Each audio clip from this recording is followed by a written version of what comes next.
boleh palangin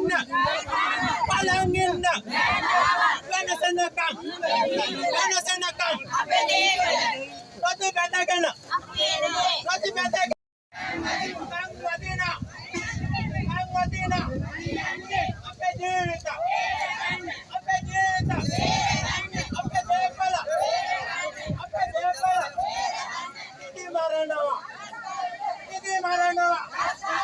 ini marana bawi ganayata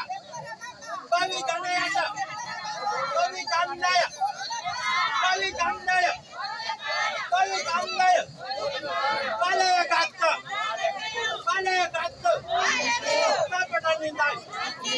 tapata nindai apa ජීවිත විදියකින් වැඩ කරන්නේ නැහැ. නමුත් කිව්වත් එන්නේ නැති අවස්ථා තියෙන මේ දායකයෝ ඇවිල්ලා කියනවා. අපි ආන්නේ අපි කෝල් කළා එන්නේ නැහැ මේක. ඔයත් මිනිස්සු තමයි. ඔය මරණයට අපි කැමතිත් නැහැ.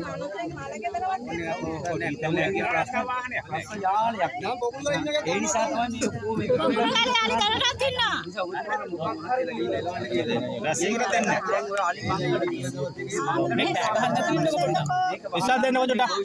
boleh palangin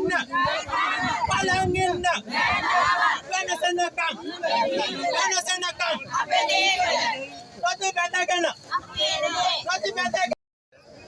බුද්ධගයා විහාරස්ථානයේ විහාරාධිපති පොළොන්නරු පළාතේ ශාසන බල මණ්ඩලයේ සභාපති ඉන්නේරිය කොට්ටාසේ මල්ලතු විහාර පාර්ශ්වයේ ප්‍රධාන සංඝනායක ඇලහැර ශාසන මණ්ඩලයේ ලේකාධිකාරී ස්වාමීන් වහන්සේ වගේම ත්‍රිනිකායික සංඝ සභාවේ සභාපති හාමුදුරන් වහන්සේ අද අපි රැස් වුණේ මේ ස්ථානයට අලිමිනිස් ගැටුම බොහෝ කාලයක සිට දැන් එය වැඩි වෙලා පවතිනවා. ඒ නිසා එයට විසඳුමක් ගැනීම පිණිස සියලුම ගොවි සංවිධාන එකතු වෙමින් රජයට බල කිරීමක් කරන්න මේ ශේස්ත්‍රයේ ඉහළ නිලධාරීන්ට මේ බව දැනුම් දීලා මේකට විසඳුමක් ගැනීමට තමයි අද මේ උද්ඝෝෂණය පවත්වන්නේ. එහෙම නැතුව තියෙන රජයක් පෙරළලා වෙන එකක් ගන්නවත් දේශපාලන වශයෙන් කිසිම දෙයක් මෙතන සඳහන් කරන්නේ නැහැ අපි.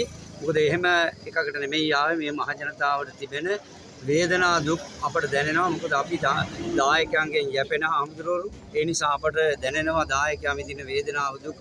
හැමදාම හැන්දෑවට නිවසේ සිට මේ පාරට ඇවිල්ලා කුටිවල ඉඳලා එළි වෙනකන් ඉන්න ඕනේ අලි රකින්න. නමුත් මේ දැන් දින දෙක තුනකට ඉස්සෙල්ලා මේ කොට්ටාසෙම නැත්නම් අපේ ගමේම අත්තන කඩවල ගම්මානේ දෙන්නෙක් දවල් 9ත් 10ත් අතර උදේ අලුයම් කාලේ නැත්නම් උදේ වරුවේ පාගලා මරලා දැම්මා. තව එක්කෙනෙක් පාගලා දැන් රෝගීව ඉන්නවා.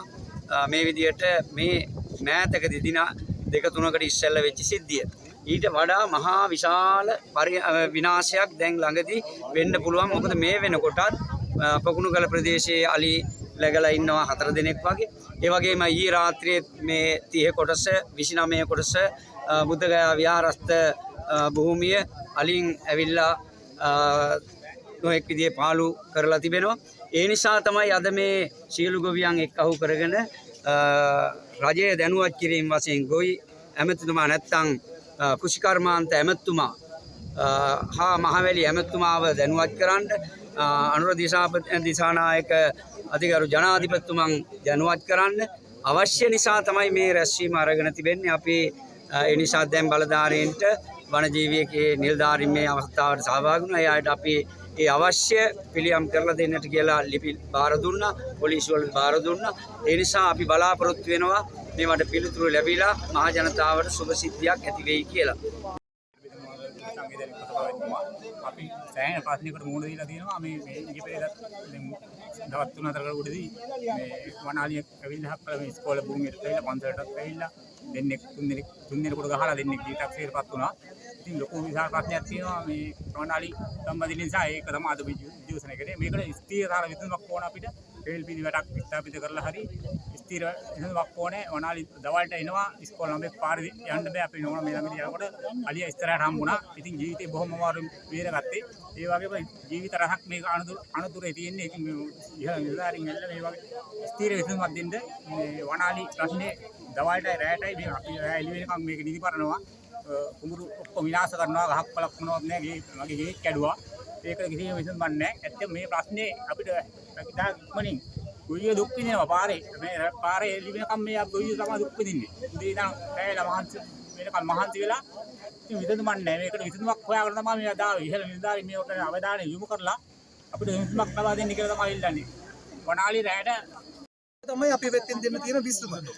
ඊට අමතරව මේ ප්‍රශ්නෙට ওই දේවල් නැතුව මේ තත්ත්වය නො කිසිම දෙයක් අලුතෙන් කරන්න නම් බෑ. ඔබතුමාලා කොච්චර මොන උද්ඝෝෂණ කරත් ඒ දිහා බලාපොරොත්තු වෙන්න බෑ. මේ එහෙමනම් කරන්න වෙන්නේ එක්කෝ මේ ඉහළට කියලා අපි කවුරු හරි මේ අලුත් කෙනෙක් දැම්මොත් සමහරට මේ වෙන දෙයක් ඔබතුමාලගෙන් අපිට ඕනේ එකක් තමයි අපි දන්නවනේ කතාව. හැබැයි දැන් ව්‍යාපාර කමිටුවක් ඇදෙව්වත් කොට්ටාත රැස්වීම කතාව ඔබතුමාලයි නියෝජිතව එන්නේ නැහැ. හරිද? ගොඩක් වෙලාවට එන්නේ නැහැ. හරිද? එන්න පුළුවන් අවස්ථාවේ අපි ඉන්නවා. මොකද මෙහෙමයි මොකක් වුණත් මේකේ ප්‍රශ්නේ බරපතලකම දන්නවනේ.